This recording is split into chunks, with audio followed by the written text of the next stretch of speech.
Namaste, pranams to everyone. Let us start with Guru Vandanam.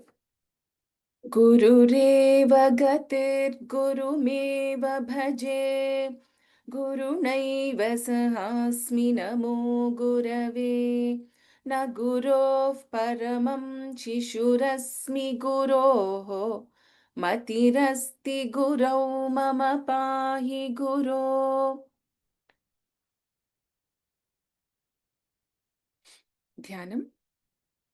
सिन्दूरारुणविग्रहान् त्रिनयनां माणिक्यमौलिस्फुरत् तारानायकशेखरां स्मितमुखीमापीनवक्षोरुहां पाणिभ्यामलिपूर्णरत्नचषकं रक्तोत्पलं बिभ्रतीं सौम्यां रत्नघटस्थरक्तचरणान् ध्यायेत् परामम्बिकाम्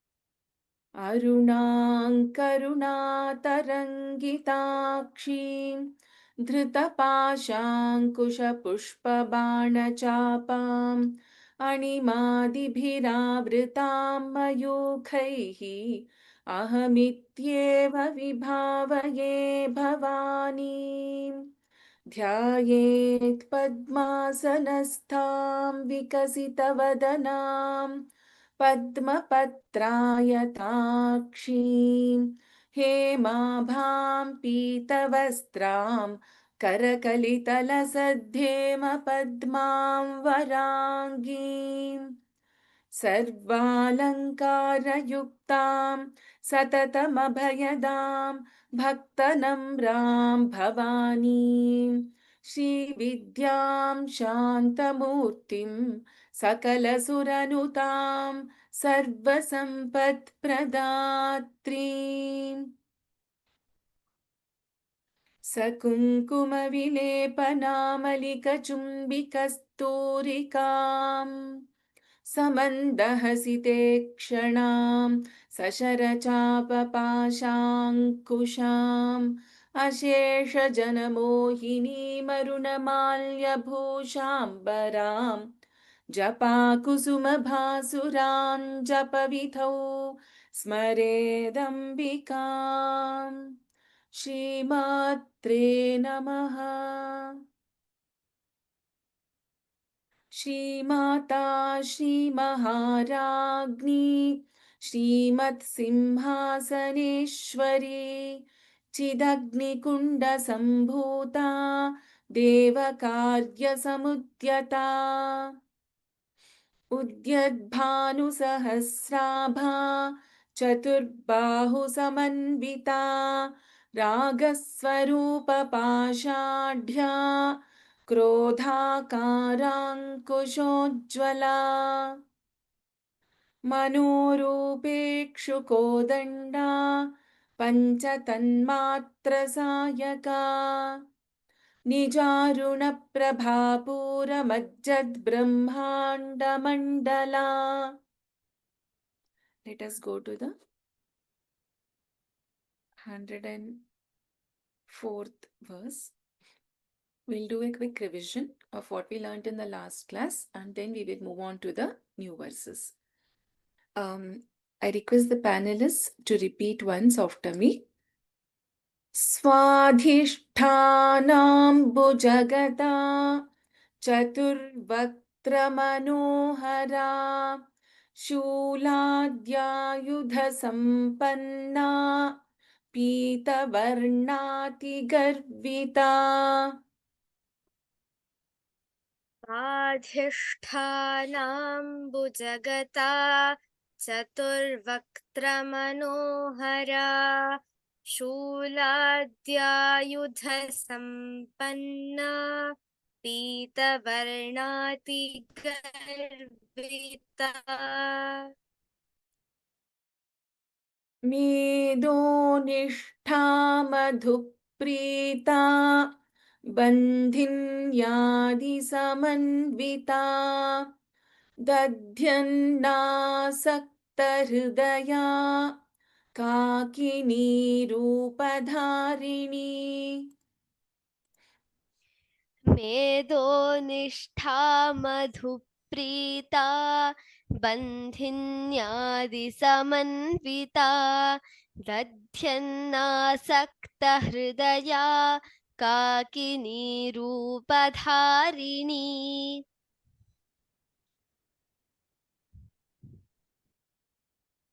मूलाधाराम्बुजारूढा पञ्चवक्त्रास्थिसंस्थिता अङ्कुशादिप्रहरणा वरदादिनिषेविता मूलाधाराम्बुजारूढा पञ्चवक्त्रास्थिसंस्थिता अङ्कुशादिप्रहरणा वरदादिनिषेविता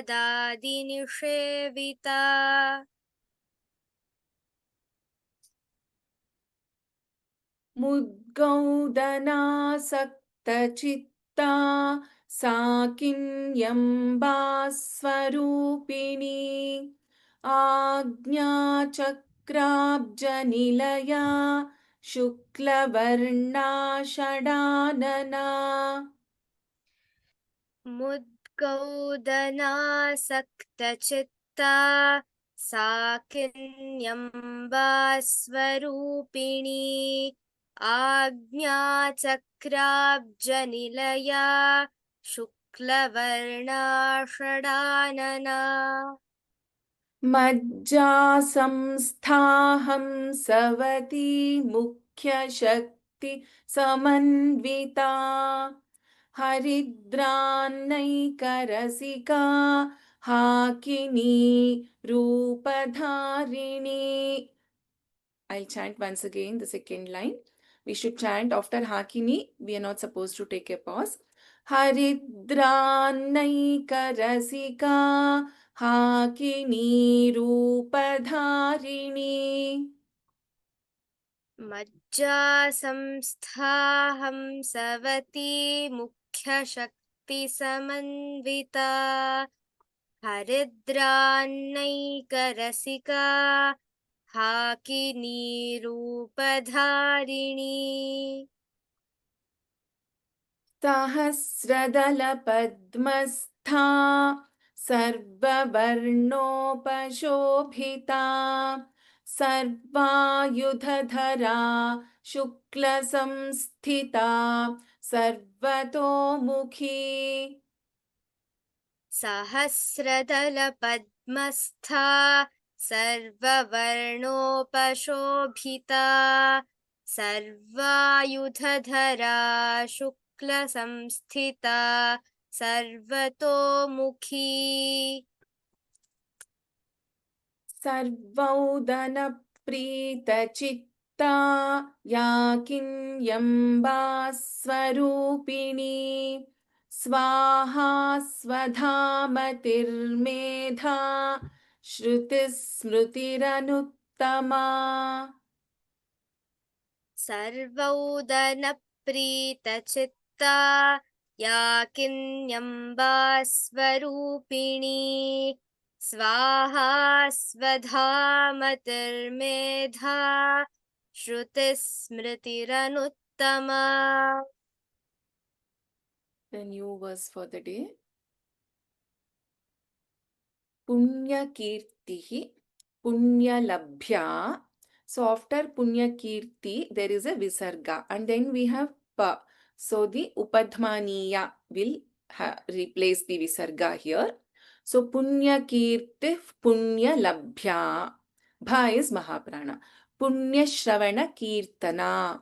Pulomajarchita Bandhamochani Bandhuralaka. In Bandha, Dha is Mahaprana. Again in Bandhu, Dha is Mahaprana. Punyakirti Punyalabhya. पुण्यकीर्तिः पुण्यलभ्या पुण्यकीर्तिः पुण्यलभ्या Punyashravana Kirtana. पुण्यश्रवणकीर्तना पुण्यश्रवणकीर्तना पुण्यकीर्तिः पुण्यलभ्या पुण्यश्रवणकीर्तना पुण्यकीर्तिः पुण्यलभ्या पुण्यश्रवणकीर्तना पुण्यकीर्तिः पुण्यलभ्या पुण्यश्रवणकीर्तना पुलोमजार्चिता पुलोमजार्चिता पुलोमजार्चिता बन्धमोचनी बन्धुरालका बन्धमोचनी बन्धुरालका बन्धमोचनी बन्धुरालका पुलोमजार्चिता बन्धमोचनी बन्धुरालका पुलोमजार्चिता बन्धमोचनी बन्धुरालका पुलोमजार्चिता बन्धमोचनी बन्धुरालका पुण्यकीर्तिः पुण्यलभ्या पुण्यश्रवणकीर्तना पुलोमजार्चिता बन्धमोचनी बन्धुरालका पुण्यकीर्तिः पुण्यलभ्या पुण्यश्रवणकीर्तना पुलोमजार्चिता बन्धमोचनी बन्धुरालका पुण्यकीर्तिः पुण्यलभ्या पुण्यश्रवणकीर्तना पुलोमजार्चिता बन्धमोचनी बन्धुरालका Let's go to the next one. विमर्शरूपिणी Vidya Vidya वियदादि जगत्प्रसूः सर्वव्याधिप्रशमनी. The is Mahaprana and then we have a Dvitvam also here. सर्वव्याधिप्रशमनी सर्वमृत्युनिवारिणी. विमर्शरूपिणी Vidya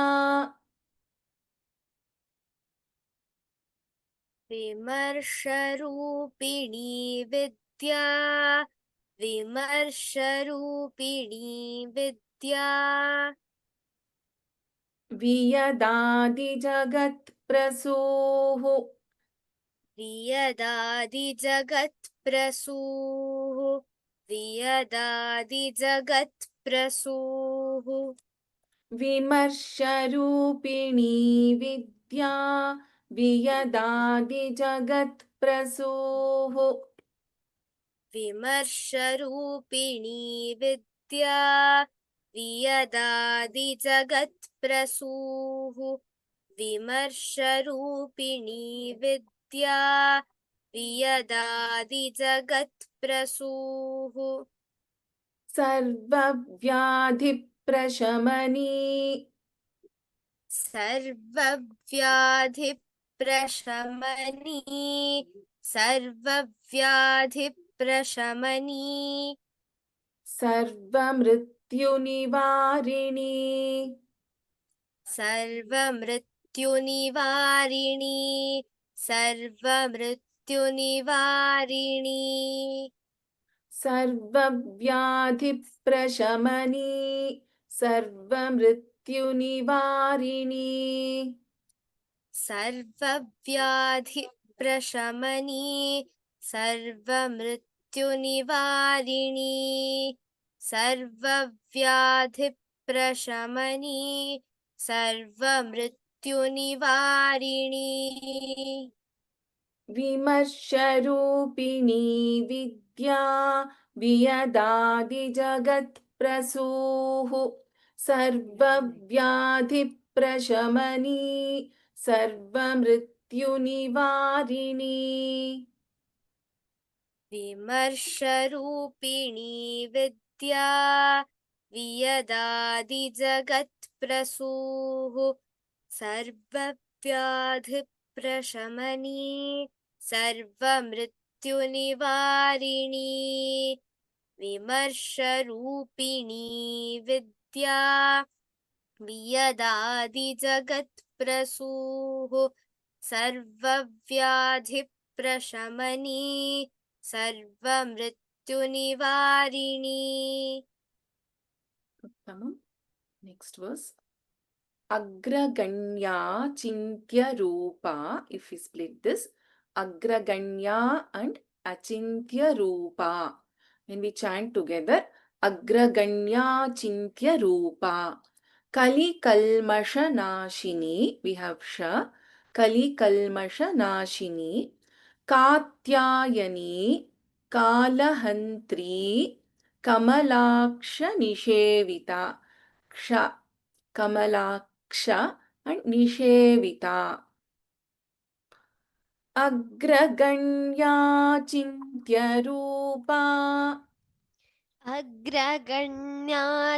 अग्रगण्याचिन्त्यरूपा अग्रगण्याचिन्त्यरूपा Kalikalmashanashini. कलिकल्मषनाशिनी कलिकल्मषनाशिनी Agraganya Chintya Rupa. Kalikalmashanashini. अग्रगण्याचिन्त्यरूपा कलिकल्मषनाशिनी अग्रगण्याचिन्त्यरूपा कलिकल्मषनाशिनी Katyayani Kalahantri. Katyayani कालहन्त्री Katyayani कालहन्त्री Kamalakshanishevita.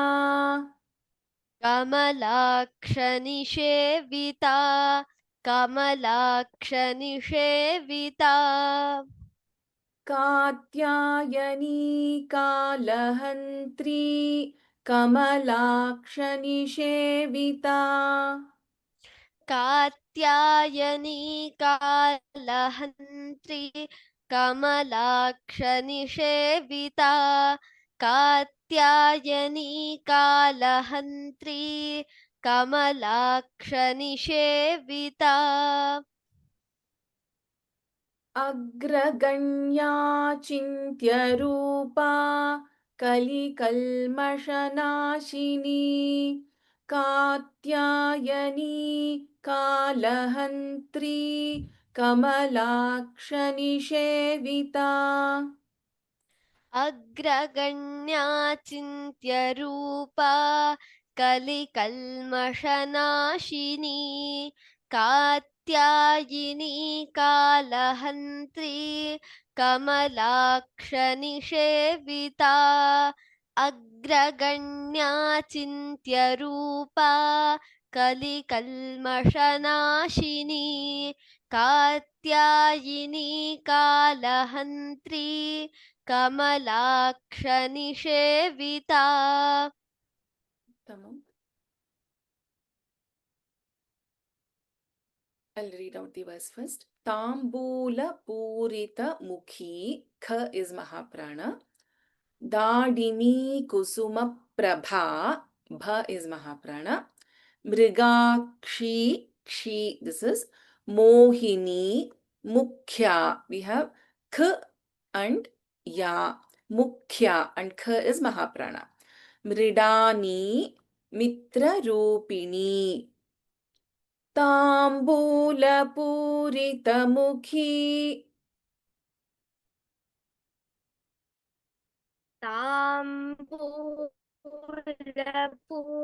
ताम्बूलपूरितमुखी ताम्बूलपूरितमुखी Tadimi Kusuma Prabha. दाडिमी कुसुमप्रभा दाडिमी कुसुमप्रभा ताम्बूलपूरितमुखी दाडिमी कुसुमप्रभा ताम्बूलपूरितमुखे दाडिमी कुसुमप्रभा ताम्बूलपूरितमुखे दाडिमी कुसुमप्रभा Mrigakshi मोहिनी मुख्या मृगाक्षी मोहिनी मुख्या मृगाक्षी मोहिनी मुख्या मृडानी मित्ररूपिणी मृडानी मित्ररूपिणी मृडानी मित्ररूपिणी मृगाक्षी मोहिनी मुख्या मृडानी मित्ररूपिणी मृगाक्षी मोहिनी मुख्या मृडानी मित्ररूपिणी मृगाक्षी मोहिनी मुख्या मृडानी मित्ररूपिणी ताम्बूलपूरितमुखी दाडिमी कुसुमप्रभा मृगाक्षी मोहिनी मुख्या मृडानी मित्ररूपिणी ताम्बूलपूरितमुखी दाडिमी कुसुमप्रभा मृगाक्षी मोहिनी मुख्या मृडानी मित्ररूपिणी ताम्बूलपूरितमुखी दाडिमी कुसुमप्रभा मृगाक्षी मोहिनी मुख्या Mridani मित्ररूपिणी नित्यतृप्ता भक्तनिधिर्नियन्त्री in bhakta bha is mahaprana nidhi dha is mahaprana bhaktanidhi is one name and then niyantri is another name. So if we want, we can take a pause after bhaktanidhi when we are chanting. Kshamyata. Nityatrupta bhaktanidhi niyantri nikhileshwari. In Nikhileshwari, Kha is Mahaprana. Or we can chant this second word together. Nitya Trupta Bhakta Nidhir Niyantri Nikhileshwari. Maitriadi Vasana Labhya, Bha is Mahaprana. Mahapralaya Sakshini, Kshi, Sakshini. Nitya Trupta नित्यतृप्ता नित्यतृप्ता Bhaktanidhihi भक्तनिधिः भक्तनिधिः नियन्त्री निखिलेश्वरी नियन्त्री निखिलेश्वरी नियन्त्री निखिलेश्वरी नित्यतृप्ता भक्तनिधिर्नियन्त्री निखिलेश्वरी नित्यतृप्ता भक्तनिधिर्नियन्त्री निखिलेश्वरी नित्यतृप्ता भक्तनिधिर्नियन्त्री निखिलेश्वरी मैत्र्यादिवासनालभ्या मैत्र्यादिवासनालभ्या मैत्र्यादिवासनालभ्या महाप्रलयसाक्षिणी महाप्रलयसाक्षिणी महाप्रलयसाक्षिणी मैत्र्यादिवासनालभ्या महाप्रलयसाक्षिणी मैत्र्यादिवासना लभ्या महाप्रलयसाक्षिणी मैत्र्यादिवासना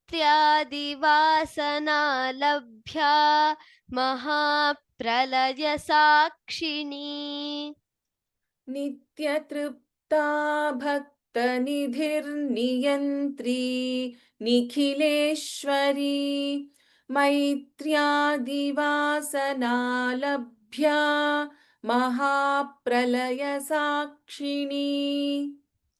नित्यतृप्ता भक्तनिधिर्नियन्त्री निखिलेश्वरी मैत्र्यादिवासना लभ्या महाप्रलयसाक्षिणी नित्यतृप्ता भक्तनिधिर्नियन्त्री निखिलेश्वरी मैत्र्यादिवासना लभ्या महाप्रलयसाक्षिणी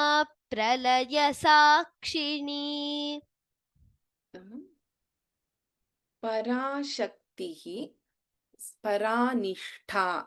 So here after Shaktihi, we have a Visarga and then Paranishta. So we chant this as Parashakti Paranishta. And in Nishtha, Sha and Tha. Prajnana Ghana Rupini. Prajnana Ghana. Gha is Mahaprana. Madhvipanalasa Matta. Dha is Mahaprana. Matrika Varna Rupini. Parashakti Paranishta.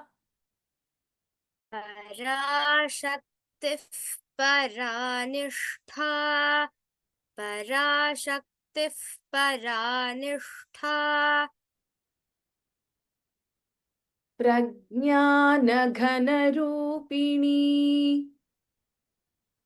प्रज्ञानघनरूपिणी प्रज्ञानघनरूपिणी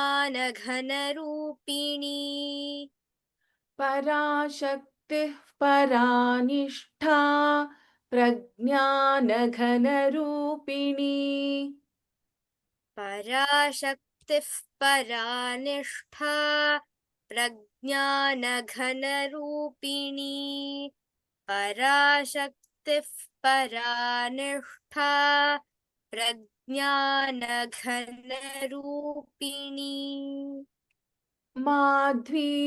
Madhvipanalasa Matta.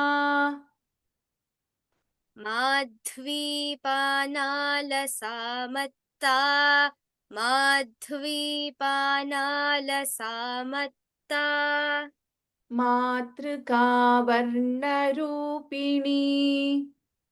मातृकावर्णरूपिणी मातृकावर्णरूपिणी Madhvipanalasa Matta. Matrika Varna Rupini. माध्वीपानालसामत्ता मातृकावर्णरूपिणी माध्वीपानालसामत्ता मातृकावर्णरूपिणी Parashakti Paranishta. Prajnanaghanaroopini. Madhvipanalasa Matta. Matrika Varna Rupini. पराशक्तिः परानिष्ठा प्रज्ञानघनरूपिणी माध्वीपानालसामत्ता मातृकावर्णरूपिणी पराशक्तिः परानिष्ठा प्रज्ञानघनरूपिणी माध्वीपानालसामत्ता Matrika वर्णरूपिणी. Tamam. So let's go to the meanings of these verses. 111 onwards. पुण्यकीर्तिः पुण्यलभ्या पुण्यश्रवणकीर्तना पुलोमजार्चिता बन्धमोचनी बन्धुरालका. Punya Kirtihi. Kirtihi means we know fame. Prasiddhihi, being famous. Punya means the virtue or the righteousness. So that is the punya. So we accrue a lot of punya by the good deeds we would have done in our previous birth or this birth, right? So the punya kirtihi. So here what it means is one who is famous, the Devi, one who is famous for her virtues or being righteous.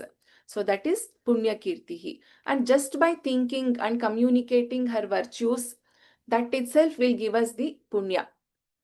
That is, she has that reputation of giving that punya or giving that righteousness and the punya pala of the good deeds to her devotees. That is why she is famous for righteousness. Punya labhya, she can be attained only by the punya. She can be attained only by being righteous. So that is why she is called as punya labhya. So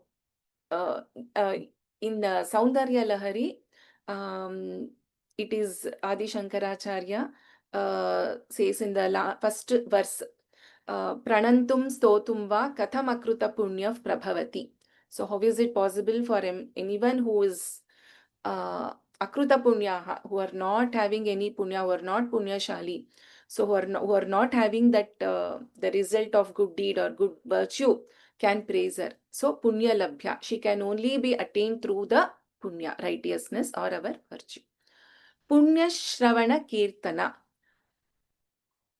Punya shravana. Shravana means hearing. Kirtana means praising. So one who is praised and who is heard or who is hearing her virtues or righteousness, or praising her virtues or righteousness. So if you link the previous name, Punya Labhya, she can only be attained, Labhya, through righteousness. And that righteousness, that Punya itself is also obtained by us by just by praising her qualities or by hearing her qualities. Also we accrue that Punya Phala. So that is why she is called as Punya Shravana Kirtana. Pulomajarchita. Archita means worshipped. Pulomaja Archita. So Pulomaja Archita means one who is worshipped by Indra's wife. So Pulomaja is Indra's wife Shachi. So we know that when Nahusha had was ruling the heaven in Indra's place, and Indra had gone into hiding. At that point of time, Indra's wife Pulomaja, she is also known as Shachi, she worshipped Sri Devi, and Indra got back his throne in heaven. So Pulomajarchita. So she was worshipped by Indra's wife. Bandha Mochani. Bandha Mochani means one who liberates, removes. That is Mochani. Bandha, from the bondages. So remover of bondages. All of us are bonded to the samsara sagara. So she is the one who is capable of removing us from this bondage of samsara. There is also another name which we will see in the end of the later part of the Sahasranama. Samsara Panka Nirmagna Samudharana Pandita. So she is the one who is capable of removing or liberating us from the bondages. It is said in Harivamsha Purana, Aniruddha was kept in prison. He was imprisoned by Banasura. So at that point of time, Aniruddha worshipped Sri Devi and was liberated from the bandhana. So bandha mochani. Bandhuralaka. Bandhuralaka, in some texts there is a Pathabheda. Barbaralaka is also there. However, we follow this Bandhuralaka, which means Devi, one who has the wavy hair, curly hair or wavy hair, we can call it as. So in this, if you look at the first part, we have Punya Kirtihi and Punya Labhya, or two different names. So we have three names in the first line and three names in the second line. Vimarsharupini vidya viyadadi jagat prasuhu sarvavyadhi prashamani sarvamrityu nivarini. Vimarsha Rupini, one who has the power of thought. She is in the Vimarsha form here. So there, if you look at, there is no distinction between the Shiva and Shakti. So Shiva is considered to be the Prakasha Rupa. So here Devi is the Vimarsha Rupini. So that is considered as the first vibration of the Brahman, or in the Prakasha aspect, we can say. So one who is experienced by that power of thought. So she is the Vimarsha Rupini. Vidya, she herself is the Vidya. She is the Vidya or the knowledge which leads us to the moksha. So she is that Vidya which confers the liberation, salvation, or the moksha to the bhaktas, devotees. Viyadadi Jagat Prasuhu. Prasuhu means giving birth to, delivering. So Viyat Adi Jagat Prasuhu. Viyat means ether and Vyoma. So Viyadadi Jagat Prasuhu. She is the Jagat, she is the mother of the universe, which is consisting of ether and other things. So Viyadadi Jagat Prasuhu. Sarva Vyadhi Prashamani. Vyadhi, all kinds of diseases. Diseases can be due to various reasons. So, but she is capable of alleviating or curing or removing all kinds of diseases. Sarva Vyadhi Prashamani. Sarva Mrityu Nivarini. Sarva Mrityu, again, all kinds of untimely deaths, all kinds of the deaths due to various reasons. She can dispel, she can avoid, she can protect from all kinds of mrityus. Mrityus can be due to different reasons. Jatasya hi, like, for the one who is born, mrityu is inherent. I mean, is there. However, sometimes there are different kinds of mrityus, either because it can be called as untimely due to accidents or fatal diseases, etc. So worshipping Devi can dispel all kinds of untimely deaths. So she is Sarva Mrityu Nivarini. Agraganya Chintya Rupa Kali Kalmashanashini Katyayani Kalahantri Kamalakshani Shevita. In Agraganya Chintya Rupa, there are two names, Agraganya and Achintya Rupa. Agraganya means who is the first, or who is in the front, who is the chief of the Ganas or all the Devas.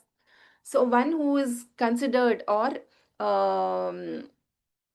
placed first, we can say, because Devi is the root cause of the universe. She has to be in that prominent Agraganya, the first. So she is first among all those famous, among all the Devas also, she is considered as the Agraganya. Achintya Rupa. Chintya means something which can be, which is possible for our Chintana. That is possible by thinking. So she is in unthinkable form. If you remember one of the previous names, Manovachama Gochara, 415th name of Devi. So Manovachama Gochara, she is beyond our thoughts, Manasu, our Vacha, that is the expression, and Gochara, appearance. So she is beyond all that.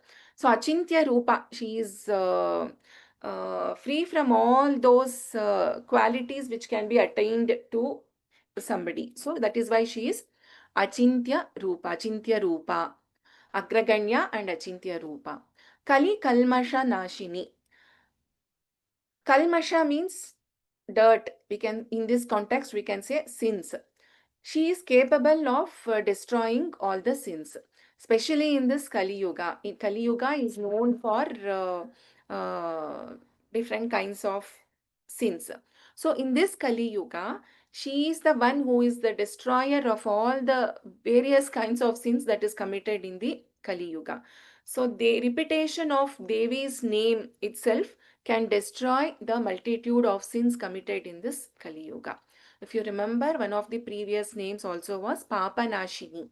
So here we are specifically talking about Kali Kalmasha. In the earlier name, it was Papa Nashini, one who can destroy all kinds of sins.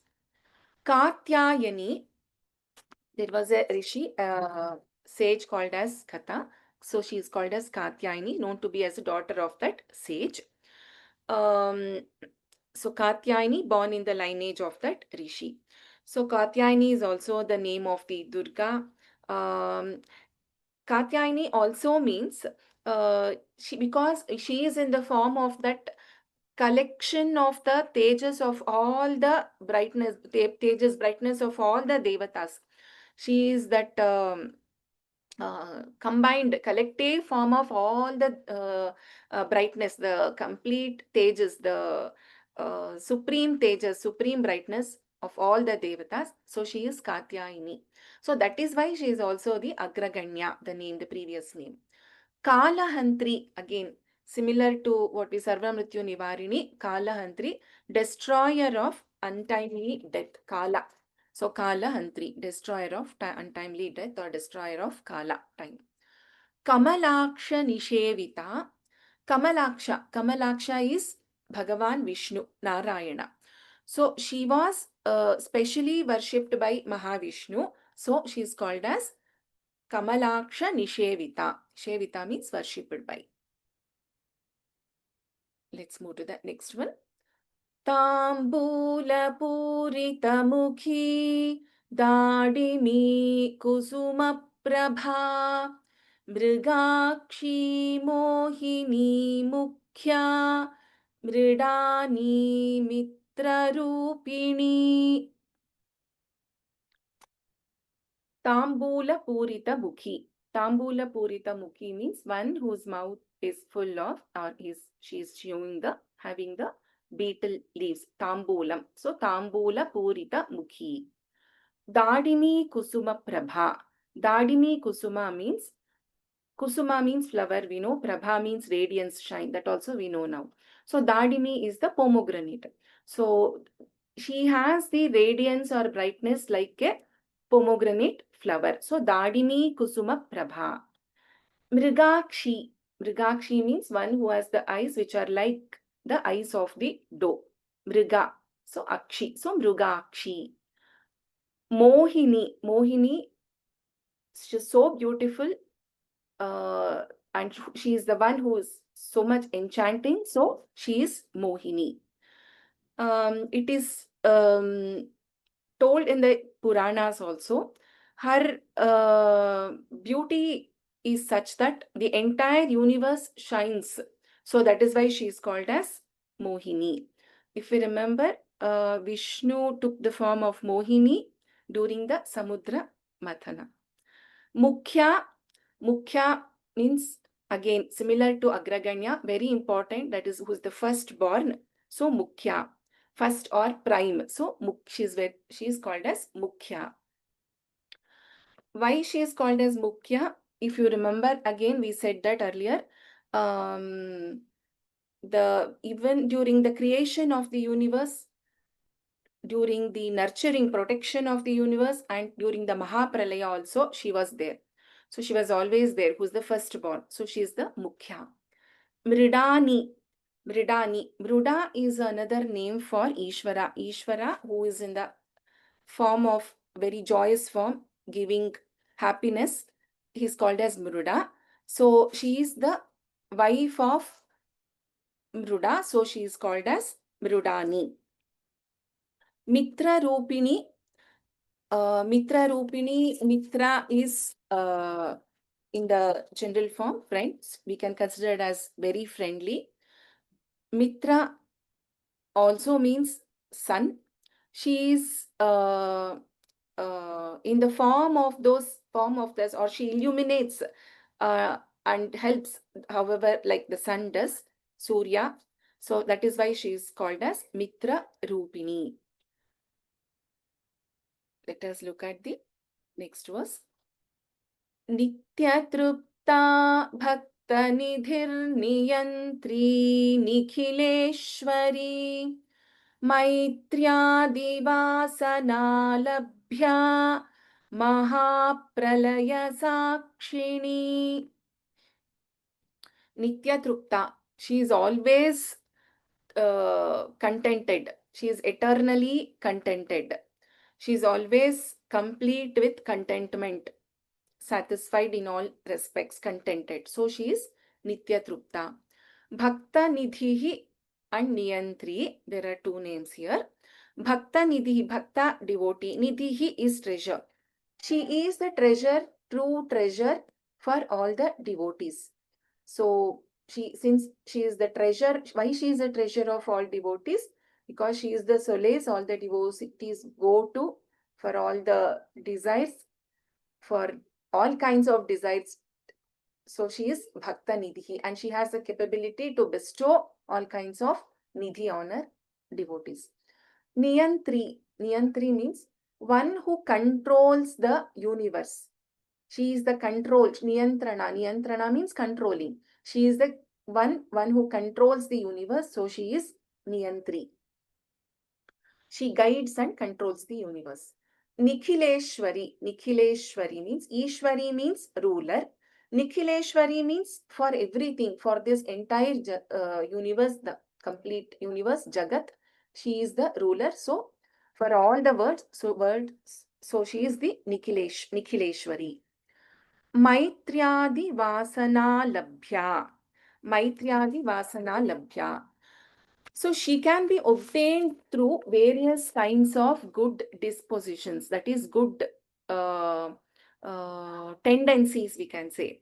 So there are dispositions like cheerfulness, kindness, compassion, etc. These are all various positive or good dispositions. So she can be attained by such tendencies or such dispositions. There are typically 4 kinds of good dispositions or tendencies, we say. One is being friendly and affectionate to everyone. Being kind to the when somebody is in difficulty. Being happy for others when somebody is happy, not being envious and being happy for them. And when we look at some but we always get into the mode of this is correct, this is not correct, overlooking the sins and taking the positive things.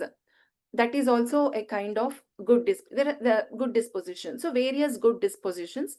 So she is attained by having such good dispositions, and she is also capable of giving us that thinking of those kinds of dispositions or tendencies. Mahapralaya Sakshini. Sakshi means witness. Sakshini is witness. Mahapralaya. What is that Mahapralaya? The great destruction is the Mahapralaya. So she is the one who has witnessed that Mahapralaya. She was the one who was there before the universe. She is the one who also witnesses the universe, the great destruction, Mahapralaya. So, like I said earlier, Maheshwara Mahakalpa Mahatandava Sakshini. So she was the witness for the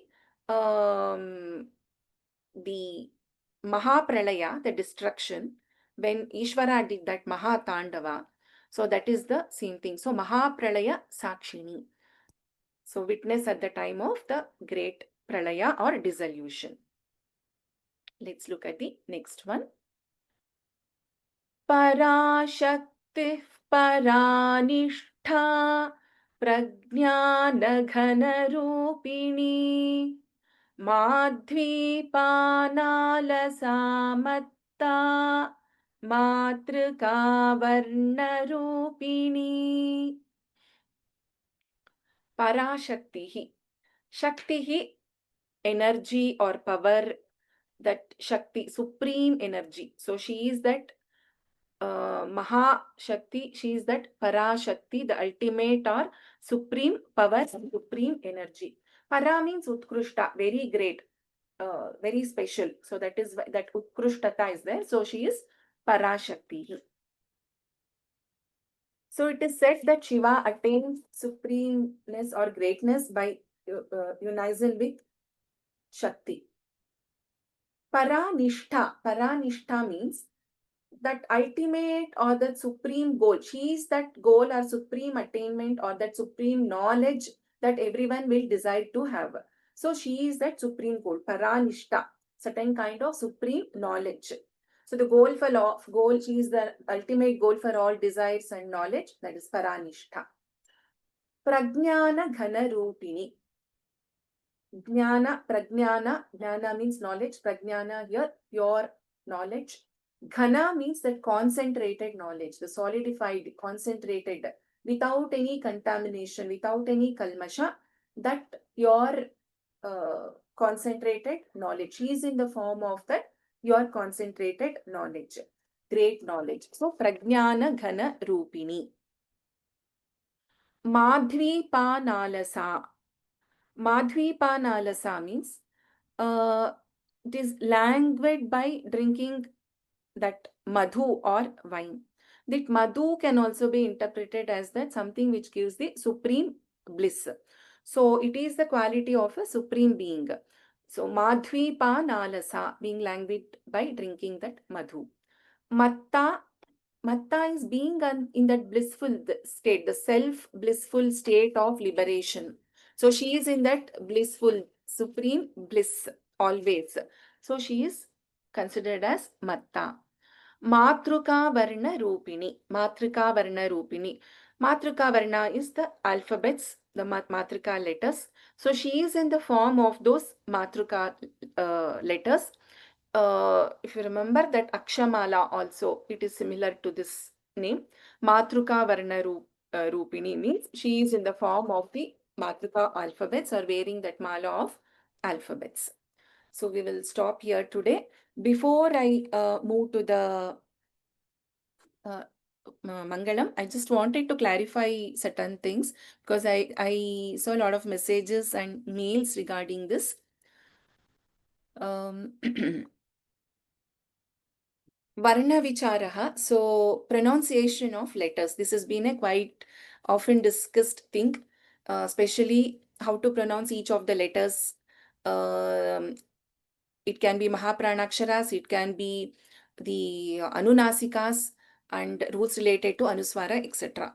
So one source, like I said, I have been telling earlier, please refer to the pronunciation class which was done at the beginning of the beginning of this learning session, the first class of Lalita Sahasranamam learning. And there are also various courses available on Vyoma itself, where you can learn the basic Samskrita letters, writing or pronouncing, and especially in when we do Parayanam, how it is useful or it helping us to do the Parayanam. So I will stop the screen share and I will paste the link for those courses on the chat window here. So if you go to, you can find this on the course page also. You can find this in the YouTube also. I'm right now pasting here the YouTube link. However, please go to the course page of, you can go to the Sanskrit from Home website and look for the course where it says Learn Devanagari script for Sanskrit. So where you see in detail how each letter is written and how it is pronounced also. This is one thing which you can refer to. There is one more which is called as, the name of the course is Effective Parayanam of Granthas. So whenever we I want to do the Parayanam of various Granthas, can be Ramayana, or even it can be the Granthas like learning of the stotras like Vishnu Sahasranama, Lalita Sahasranama also. This is useful. So this particular session is conducted by Dr. Venkat Subramanian. If you go and give a search in the sanskritfromhome.in website, Effective Parayanam of Granthas, you will find the course. Please subscribe to that, and you can, it's already concluded, but the course material is available. You can go through that course, and first few classes are purely focusing on the pronunciation aspects. So I have pasted both the links here. So please feel free to go there and watch that.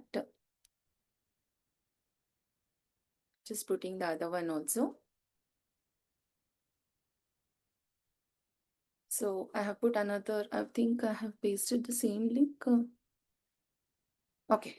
So one is you can give a search on, like I said earlier, learn Sanskrit letters. The second one is Effective Parayanam of Granthas. So both courses are available on Sanskrit from Home page, and you can also access it on the YouTube link that I have sent, both the places. The first one is Learn Devanagari script for Sanskrit. Second one is the Effective Parayanam of Granthas. Apart from this, there is also different courses conducted, grammar course, etc. The first part of those is always focusing on the pronunciation and the aksharas, that is the alphabets.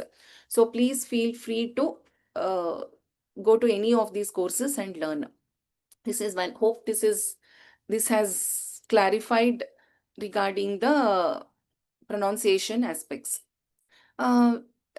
It's not the WhatsApp group. Please see the links that I have posted. It is on the chat, webinar chat I have pasted. And there have been a lot of questions regarding the books, which book to read, etc. There are various books. There is Gita Press books available. There is Saubhagya Bhaskara by Bhaskar Arya, which gives the commentary also. So there are different books available for Lalita Sahasranamam, which you can, for any book can be followed. Of course, there will be some small Patha Beda. There is also the flip book available on digitalsanskrit.com, that is the Vyoma's digital OTT platform. This, whatever script you are seeing on the screen, the same thing is available as a flip book. So you can also refer to that, because you will also get with the right the right text with the split. So that is the book. Okay. So I will ask the Vyoma team to post these links on the WhatsApp group also, so that you can get this there also. So with this, I think we will close today's class. There's a question regarding Dadimi or Dadini. Dadimi Kusuma Prabha. It is Dadimi, not Dadini. Dadima Phalam we say in Sanskritam, right, for pomegranate. Dadini it is. Let us do the Mangalam.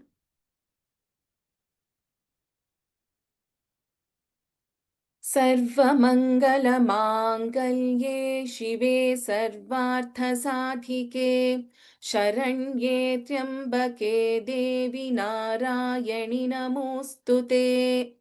धन्यवादाः. Pranams to everyone. Punarmilamaha in the next class.